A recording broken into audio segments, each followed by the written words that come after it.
The name Voraxian Krell inspired terror across 17 star systems. The last of the Nephilim warriors, Krell stood over 9 feet tall, his obsidian exoskeleton adorned with trophies from 1,000 battles. Civilizations trembled when his crimson warship, the Bloodtide, appeared in their skies.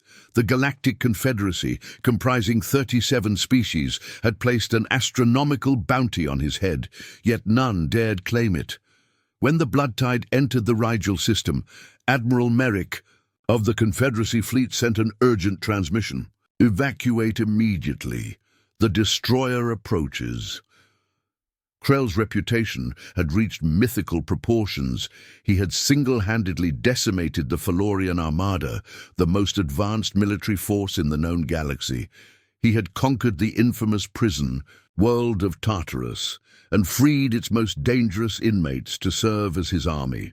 The Sinari, an ancient telepathic species, had sealed their planetary shields rather than face his wrath. "No species can stand against the might of a Nephilim," Krell would declare before each conquest, his voice booming across communications channels. "Submit or perish." On distant Earth, Lyra Blackwood learned of the alien warrior while analyzing intercepted transmissions.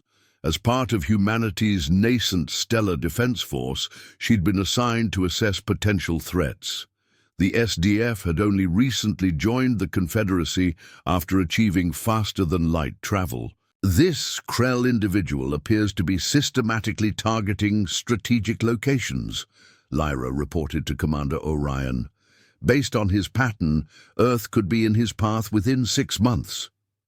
Unlike other Confederacy members, humans had evolved on a high-gravity, nitrogen-oxygen-rich world.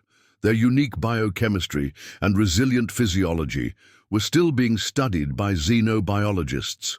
They were considered an enigma, physically unimpressive compared to many species, yet possessing remarkable adaptability. "The Confederacy suggests evacuation," Orion responded, studying the holographic projections. "Standard protocol when dealing with Krell." Lyra's eyes narrowed as she reviewed footage of Krell's battles. "There's something not quite right. His victories are impressive, but his actual combat footage, it seems staged somehow. The enemies fall too dramatically. The damage patterns are inconsistent with the weapons used." Orion considered her analysis. "What are you suggesting?" "His reputation is his greatest weapon. I believe there's more theater than substance to the destroyer." The commander leaned back, digesting this information. "If you're right, we may have an advantage. The Confederacy has never analyzed his methods. They've been too busy running." Lyra pointed to a strange pattern in Krell's ship movements. "He broadcasts his arrival, giving time for word to spread. He wants fear to precede him. Classic psychological warfare." As they spoke, the quantum communicator chimed. A Confederacy representative appeared, his tentacled face twitching with anxiety. "We regret to inform Earth that the trajectory of the Nephilim warrior has changed. He approaches your system within 14 rotations. The Confederacy advises immediate evacuation protocols." Orion exchanged glances with Lyra before responding. "Thank you for the warning. Earth will handle this situation." After the transmission ended, Lyra spoke the words that would change galactic history. "Commander, I volunteer to face Krell." The Confederacy representatives were aghast when Earth announced its plan. A single human challenging Krell? "Madness!" exclaimed High Chancellor Vox of the Andromean Collective. "Even our most elite warriors with exo-armor couldn't withstand his assault." Commander Orion remained steadfast during the emergency council. "Lieutenant Blackwood has identified vulnerabilities in Krell's methods. We believe a targeted approach will succeed where massed resistance has failed." The truth was more complex. Lyra's plan hinged on a hypothesis that Krell's power derived primarily from perception rather than reality. Humanity was still viewed as the galaxy's newcomer, their capabilities largely unknown. They would use this to their advantage. Krell's warship arrived earlier than predicted, positioning itself in high Earth orbit. His transmission reached every communications device globally. People of Earth, I am Varaxian Krell, last of the Nephilim. Warriors, your Confederacy allies have abandoned you. Submit to my authority and I shall be merciful. Resist and face extinction. Rather than panic, Earth responded with a single transmission. Coordinates for a meeting on neutral ground, Olympus Mons on Mars. In the preparation chamber aboard the SDF flagship Intrepid, Lyra underwent final modifications. Unlike other species, who relied on technological augmentation, humans had embraced genetic optimization alongside technology. Lyra's body had been subtly enhanced, improved muscle density, reinforced skeletal structure, optimized neurological responses. Dr. Farron, the ship's chief medical officer, monitored her vitals. The nanite injection is complete. They'll provide real-time data and limited healing capacity. Will they be detectable? Lyra asked, flexing her fingers. No. They're synthetic organic, indistinguishable from natural cells to most scanners. Kazan, the weapons specialist, approached with what appeared to be a simple combat staff. This looks primitive, but it's composed of metamaterials that react to your neural patterns. To any scanner, it registers as inert carbon composite. As Lyra prepared to depart, Commander Orion offered final words. Remember, this isn't just about defeating Krell physically, it's about shattering the myth. The galaxy is watching.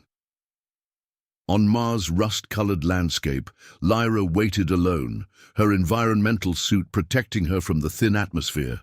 The blood tide descended with theatrical flair, thrusters creating a storm of dust and rock, lights pulsing in crimson patterns designed to intimidate. Krell emerged surrounded by hovering drones that projected his image across the Confederacy. His massive form, enhanced by ceremonial armor, created an imposing silhouette against the Martian sky. "This is your champion." His laughter boomed across the barren landscape. "I expected your military leaders, not a solitary warrior barely." Reaching my chest, Lyra removed her helmet, dark hair spilling across her shoulders as she breathed through the specialized filtration system in her nostrils, another subtle human enhancement. "I am Lieutenant Lyra Blackwood of Earth. I speak for my planet," she announced, her voice calm and measured. "We've studied your conquests, Krell. Impressive displays, certainly, but we've noticed inconsistencies." For a moment, Krell's posture changed, almost imperceptibly, before he regained his imposing stance. "Your arrogance will be your downfall. The legend of Krell is built on the corpses of those who underestimated me." "Is it?" Lyra replied, unfolding her staff. "Or is it built on elaborate stagecraft and the fear of those who never bothered to look closely?" With a roar, Krell charged, his movement faster than his size would suggest possible. The battle for Earth and the truth about the galaxy's most feared warrior had begun. The clash between human and Nephilim sent shockwaves across the Martian surface. Krell's first strike should have shattered Lyra's staff, and her with it, but the weapon held, absorbing and redirecting the kinetic energy in ways that defied conventional physics. "Impressive technology," Krell growled, circling her, "but no gadget will save you from a Nephilim warrior." Lyra moved with fluid grace, her body operating at peak human potential. While not matching Krell's raw strength, her reflexes proved faster, her movements more precise. She dodged his next attack, using her staff to vault over his massive form, landing a strike to his shoulder joint, a weakness she'd identified from analyzing his battle footage. Krell staggered, genuinely. "Surprised? Impossible!" Across the galaxy, billions watched the confrontation through Krell's own broadcast network, witness to something unprecedented.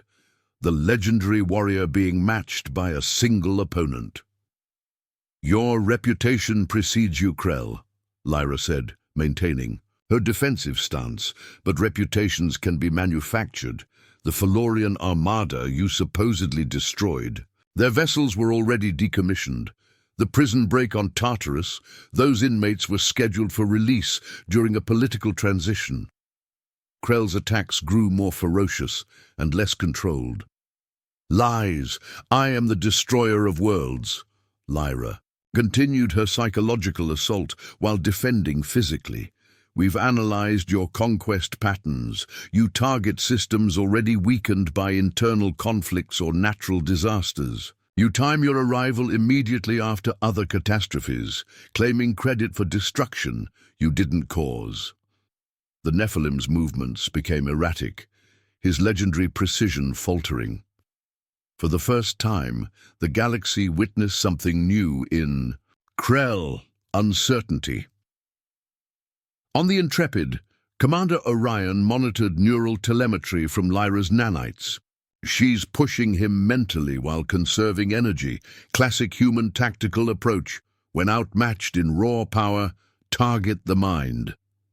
Across Confederacy worlds, the narrative began shifting. Species that had lived in terror of Krell's name now watched a human from a world many considered primitive, exposing cracks in the facade. The battle intensified when Krell deployed his legendary energy whip, a weapon said to have cleaved moons in half. It crackled with purple lightning as it slashed toward Lyra. She didn't attempt to block this attack. Instead, she rolled beneath it, analyzing its energy signature with her nanites. The whip struck a boulder behind her, destroying it in a spectacular display. But the readings were clear. "Theatrics again," she called out. "Your whip generates impressive visual effects, but the actual destructive power is localized and limited.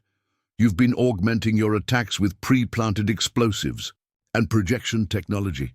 Krell roared in genuine rage, abandoning his calculated fighting style for brute force.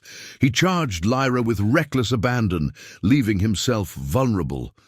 She sidestepped, using his momentum to send him crashing into the Martian soil. For a moment, silence fell across the battlefield. Then, through the dust, Krell rose, but something had changed. His imposing armor had cracked, revealing not the legendary exoskeleton of Nephilim legend, but a complex mechanical framework. "What are you?" Lyra demanded, circling cautiously. Krell's voice modulator fluctuated, his broadcast momentarily disrupted. When he spoke again, his voice had changed, higher, with a different cadence. "You've ruined everything," he snarled, but the voice no longer carried the same otherworldly quality. "Centuries of careful mythology destroyed by a primitive species that shouldn't even be in space yet." As they squared off again, something unprecedented happened. Across the Confederacy, species that had lived in Krell's shadow began questioning everything they thought they knew about the galaxy's power structures. And on 100 worlds, warriors began to prepare, realizing that if one human could stand against the legendary destroyer, perhaps they could too. The revelation of Krell's mechanical components shocked viewers across the Confederacy, but Lyra had anticipated this. Her hypothesis hadn't been that Krell was weak, but that he wasn't a Nephilim at all. "The real Nephilim went extinct 3,000 years ago," Lyra said, circling her opponent as they both recovered their stance. "We found records in ancient Confederacy archives that most species have forgotten or never accessed. You're not the last Nephilim. You're a carefully constructed fraud." Krell's damaged armor continued malfunctioning, holographic elements flickering to reveal glimpses of the being beneath, much smaller than the projected image, with a physiology altogether different from the legendary warriors. "You understand." "Nothing," Krell hissed, his true voice now fully revealed, higher, with a strange, resonant quality. "I created the legend when the galaxy needed it. Species living in fear of a superior force remain docile, predictable. I've prevented countless wars by becoming what everyone fears most." Lyra maintained her defensive stance. You've built a galactic protection racket. Worlds pay tribute to avoid your wrath, never realizing they're being extorted by smoke and mirrors.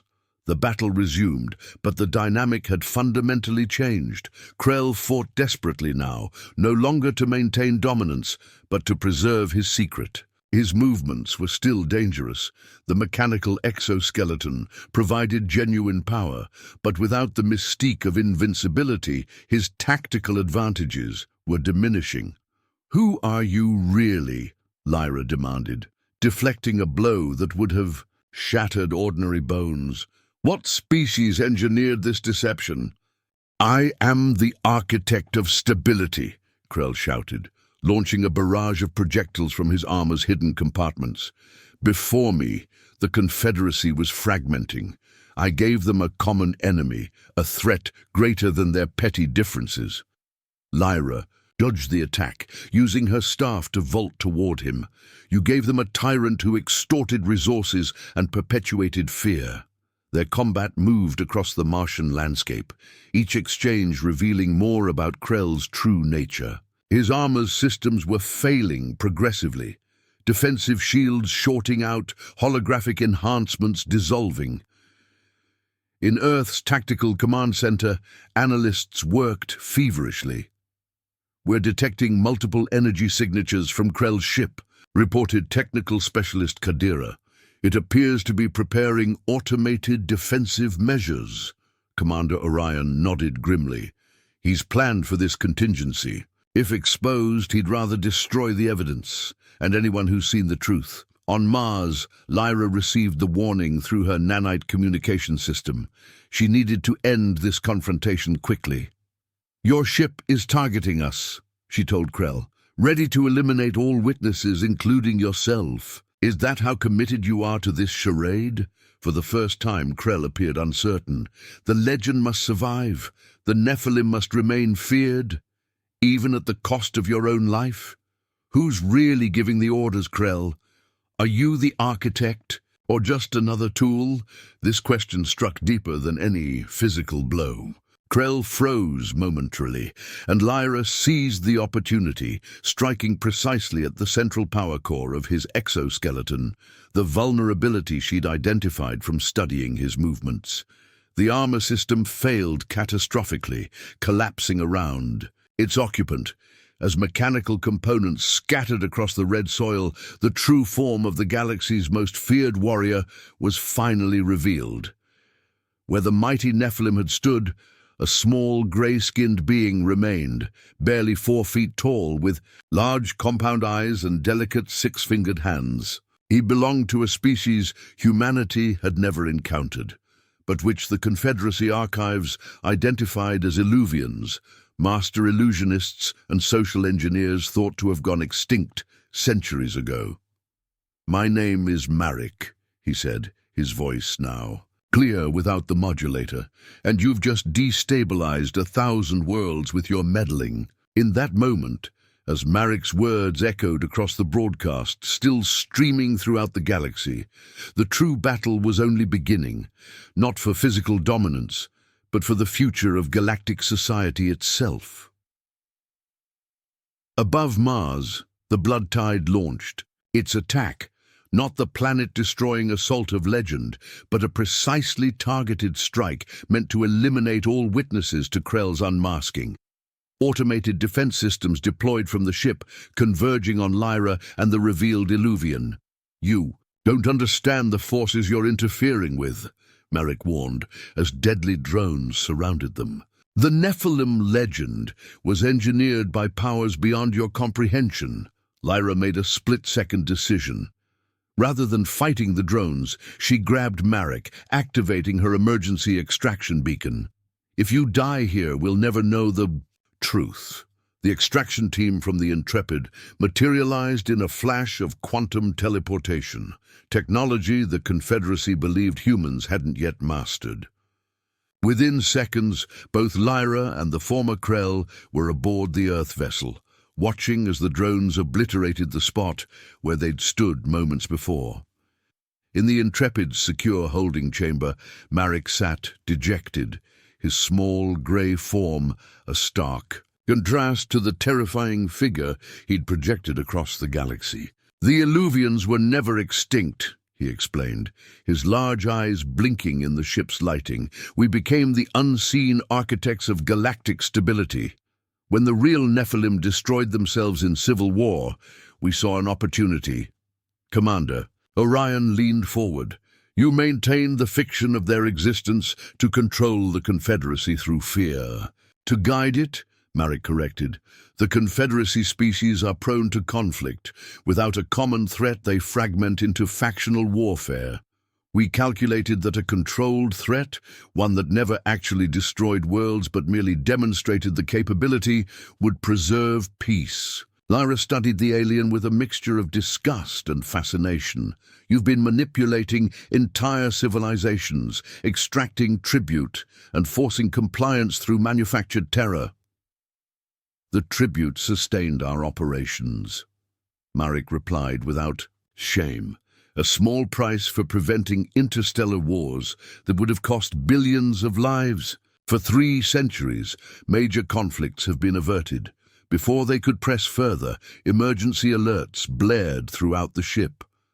The quantum communications array detected massive transmissions sweeping across Confederacy space. It's already beginning, Marek said quietly. The fail-safe protocols. On screen after screen, reports flooded in of Nephilim sightings across multiple systems. Not one Krell, but dozens, attacking key infrastructures, disappearing before effective resistance could be mounted. More frauds, Lyra realized. How many Illuvians are playing this role?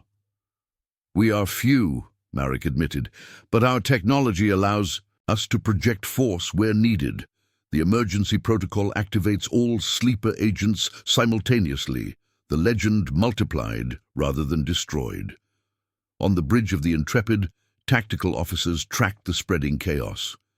They're targeting communications hubs, reported Navigator Escher, systematically isolating systems from each other.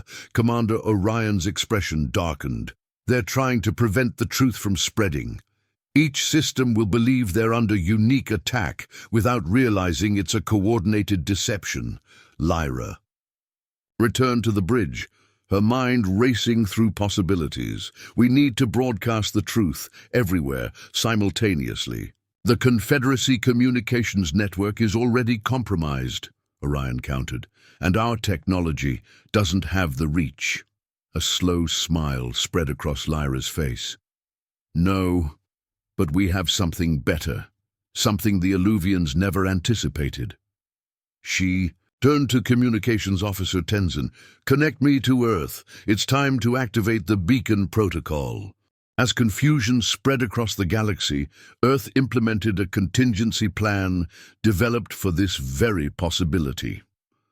Unlike other species who relied on quantum communications networks that could be disrupted or controlled, humans had developed an alternative based on principles the Confederacy had never explored, consciousness-entangled particles that couldn't be blocked or intercepted. Within hours, every human outpost and trade mission across 37 systems activated hidden transmitters, broadcasting unalterable evidence of the Illuvian deception. The galaxy was about to learn that humanity's greatest strength wasn't physical might or advanced technology, but their fundamental resistance to manipulation and their unwavering pursuit of truth. The Beacon Protocol transformed the galactic landscape overnight. Unblockable human transmitters broadcasted footage of Krell's unmasking across every inhabited system, accompanied by meticulously compiled evidence of the centuries-long Illuvian deception. Species that had lived in fear for generations witnessed the truth simultaneously, their legendary tormentor exposed as an elaborate puppet show.